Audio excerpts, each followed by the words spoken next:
Bharuch local crime બ્રાન્ચે નેત્રંગના ફીચવાડા ગામે હનુમાન ફળિયામાંથી 90,000નો વિદેશી દારૂ સાથે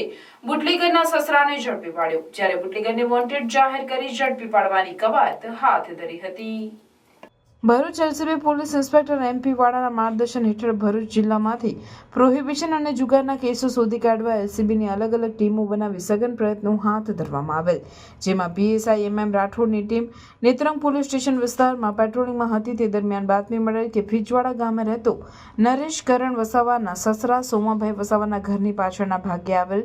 અડાડીના અંદરના ભાગે વિદેશી દારૂનો જથ્થો લાવી સંતાડેલ છે, જે બાતમીના આધારે ફીચવાડા ગામમાં નરેશભાઈ વસાવાના સસરા સોમાભાઈ વસાવાના ઘરે રેડ કરી તેઓના ઘરે તથા તેઓના ઘરની પાછળ આવેલ અડાડીમાંથી સંતાડી રાખેલ વિદેશી દારૂ 90,900 મળી આવેલ। આ મુદ્દામાલ મંગાવી સંતાડી રાખનાર નરેશભાઈ વસાવા રહેવાસી પટેલ ફળિયું ફીચવાડા તાલુકો નેત્રંગને વોન્ટેડ જાહેર કરી તથા તેમના સસરા સોમાભાઈ વસાવા રહેવાસી હનુમાન ફળિયું ફીચવાડા તાલુકો નેત્રંગ જિલ્લો ભરૂચને પકડી લઈ પ્રોહિબિશન એક્ટની સંલગ્ન કલમો મુજબ કાર્યવાહી કરી નેત્રંગ પોલીસ સ્ટેશનમાં ગુનો રજીસ્ટર કરી સોંપવામાં આવેલ છે।